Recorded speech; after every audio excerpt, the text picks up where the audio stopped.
Laker fans, what's going on? My name is Sammy Long. This is another Laker preview video, doing one for every game this season, getting everybody ready for the upcoming Laker matchup. Talk about the Kings. The Lakers actually have a unique situation. They're going to be playing 2 games in Sacramento, one on Thursday night, one on Saturday midday. That's going to be it's going to be a tough test. Both these teams know each other very well. The Kings have kind of owned the Lakers for a long time. The Lakers did win the first matchup early on this season in the first couple games of the year. We'll talk about them. We'll talk about a report I saw from someone on The Athletic that I think is very interesting. But first, let's talk about that season-saving win against the Grizzlies. That really felt like a season-defining win because you come out first half, look excellent, playing lockdown defense, best Laker defense I'd seen all year against considering the competition. Grizzlies riding in a 10 of 11 win streak coming into the game. They've been excellent. I mean, they really were on a kind of a tear there, and they were favored in LA. They were favored by 3.5, 4.5, something like that. So Vegas expected them to win. The Lakers came out, played really good basketball. Obviously, AD had the 40 points. LeBron chipped in 19, Reeves 18. I think this was a microcosm of the Lakers season, and luckily the Lakers came out on the winning side. But first half, they play excellent. Kind of talk about the first jump out start to the year, 10-4, looking really good. Then the third quarter, AD gets hurt, and they're just kind of slowly coming back in the game. It's a 24-point lead, and then all of a sudden it's 15, all of a sudden it's 12, and they're kind of hanging around the 12-point mark, and I felt nauseous. I thought the Lakers were going to lose the game. I really did. They were that last third quarter, fourth quarter, did not look like they were kind of all there mentally, really prepared. They got it all the way to single digits, about 4 or 5, something like that. We're able to come out with a victory. So it was a huge win. The offense went cold there at the beginning of the fourth quarter, and Memphis was heating up to an extent. They couldn't really have been worse. Desmond Bane had a terrible game. Ja Morant was really held in check for most of the game. He had a couple big buckets there in the fourth quarter. But besides that, the Lakers did an excellent job. And I feel like if they had blown that game, a 24-point lead against Memphis, I feel like the season would have been done. I feel like you've dropped to 13-13, or you're dropping to 500. The season's really kind of going down the tank, and you're up at home on a Sunday game against the Grizzlies before you're going into a little bit of a bye, and you lose that game. But the Lakers didn't. They came out, they pulled strong against a really good team. That's a big win. That's a big win, especially to a team that not that long ago, a game in Memphis that Rui and AD did miss. They were talking a lot of mess. I mean, Ja Morant after was talking about how much he hates the Lakers, kind of dancing, talking a lot of mess during the game, after the game. LeBron and Ja got into it a little bit. That was a big game. You can't let Memphis come in there and dictate on your floor. And hey, it's a Western Conference foe that even the Grizzlies got a decent sized lead. I believe like a 6-game lead on the Lakers right now. You're gonna need these tiebreakers. You're gonna need these Western Conference tiebreakers. They were second in the Western Conference when this game happened. So big performance. I thought Cam Reddish was excellent. He had 8 points, 3 of 6 from the field, 50%, and he brought that defensive intensity that he always does. If Cam Reddish is scoring 8 points around 10-point margin, shooting 50% from the field, that's huge. He's never going to be a big time scorer. It's odd because in high school he was actually the number 1 recruit over Zion and RJ Barrett. He was a big time scorer. He dropped like 35 on Anthony Edwards in a high school game, AAU game, but over the years, kind of offenses fell off a little bit, but he brings a lot of defensive energy and toughness. He just can't be, putting up donuts in the box score. You can't have no threat of you scoring, so it's 5-on-4 every time. 8 points is perfect. That keeps him honest. I thought Max Christie only had 7 points, but I thought he played very well defensively. He started, was really a pain in Bane and Ja's side all night. He was really getting after it. Love what I saw from him. Stu Lance on the broadcast brought up an interesting point about how Connect is kind of guiding the ball and losing a little confidence. They got to figure that out because he was playing that 37-point game against Utah. He was just playing out of his mind, and he was playing really loose, really free. And it feels like recently he definitely is kind of thinking about shooting, not just firing it in guiding the ball, as Stu said. And the Lakers need him. They need bench guys. They need guys who are contributing. D'Lo, night in, night out, you don't really know what's going on there. Sometimes he'll drop 20 and sometimes he'll do nothing. You really need Connect to be confident and keep shooting, even if he is struggling a little bit, because you're gonna need him down the stretch. And he's a young player that the Lakers hopefully can develop, not for only this year, but for years in the future. So thought it was a big win. That was a season-defining win. Before we look at the Kings, Jovan Buha report. This was interesting from the Athletic. He said a blockbuster trade isn't in the cards for the Lakers right now in the eyes of people around the NBA, according to Buha.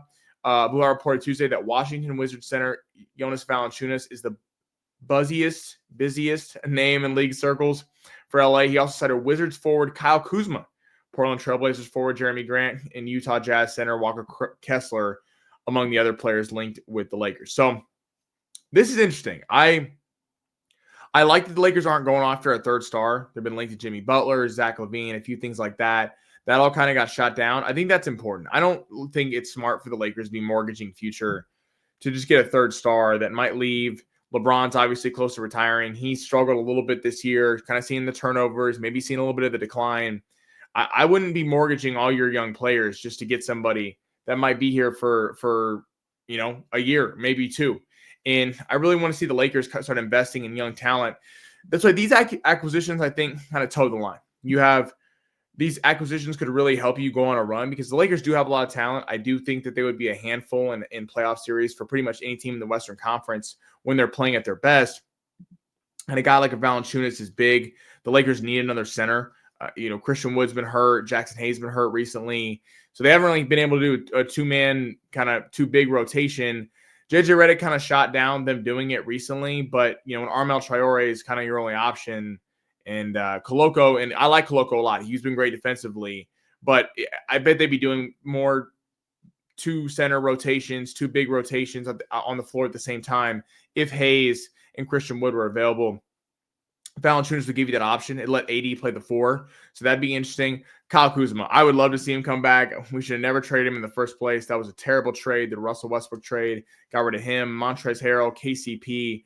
I mean, that's one of the worst trades in Laker history in my eyes. That we got nothing back from that.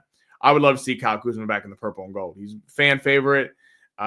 He's kind of hinted he's always want to come back and love the Lakers. He's exactly what they need. They need a 3 scoring forward that can kind of stretch the floor and give your Michael Porter Jr.'s, your guys like that problems. Rui Hachimura has been playing well recently, but he's a little too inconsistent at times. If you added Kuzma to that, that'd be a pretty dangerous forward group you got there. So we'll love to see that. Walker Kessler would be great. He's a young, really good big, but I just don't know how much every team's calling about Walker Kessler. I don't know how much you'd have to give up for Walker Kessler to make that even reasonable. If they're wanting Connect and Reeves and guys, that doesn't help you at all. You just kind of trade one problem for another. So I don't know how much. Obviously, it'd be great to get him, but I don't know how feasible that is really.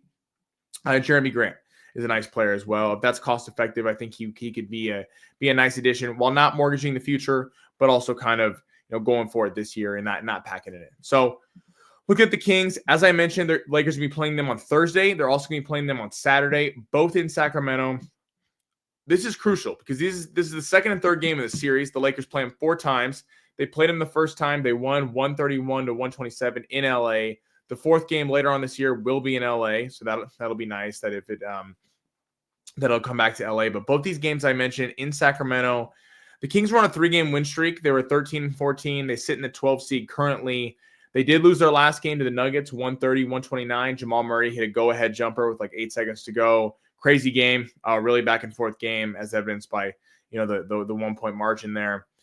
So they're playing better basketball. I kind of figured this team was going to take a minute to gel. We obviously have De'Aaron Fox, who's unbelievable and always shows out against the Lakers. Domantas Sabonis, who's had AD's number for a long time before early this year, where AD had a really good game against him. DeMar DeRozan was the big acquisition. It's taken a little bit for them to get, I think, playing together and knowing how to kind of work a big 3, but he's been fitting in nicely. He's averaging around 23 points per game. He's been getting better and better as the season goes on. Malik Monk, again, former Laker, he would be great to have. Also, the Lakers just got kind of priced out on him. He's been playing really well recently. Keegan Murray, that's been your starting 5. Kevin Huerter will kind of flip in and out of there. He was out for the last game. He should be back for the game against the Lakers on Thursday. So Kevin Huerter has hurt the Lakers before. He had 37 or something a year or 2 ago, somewhere in the 30s, and really, really hurt the Lakers in a game. So Huerter and Monk kind of go back in the starting lineup and bench, 6-man. Keon Ellison, nice player. He's really young. He's leading the team with averaging about a block per game. He's out there for defense. He's a defensive specialist. You're going to see him on D'Lo and Reeves all night at the guard spot, trying to take them out of it. They usually only play 7 guys. That's what I've been seeing and watching their games. They pretty much play 7 guys, significant minutes, and they'll spot fill some other guys. Your Isaac Jones will get a few minutes. Colby Jones had a big like 17 minutes a couple games ago. Trey Lyles a little bit older, but Keon Ellis, Herter, and Monk are kind of those guys. Jay Crowder, obviously from the Celtics, he's had a long career in the NBA. He gets to play a lot of minutes too, especially when they need some defense. So these games are always great. You know they're going to be wanting a little get back. The Lakers have. This is a big 2 games because you want to have a tiebreaker against this team. Even though they're right outside the playoffs, I don't expect the Kings to stay there. They're going to go on a tear. I personally think. I think they're a very good team. They just don't play a ton of defense, but offensively, they're unreal. You want to make sure you have a tiebreaker. You won the first game.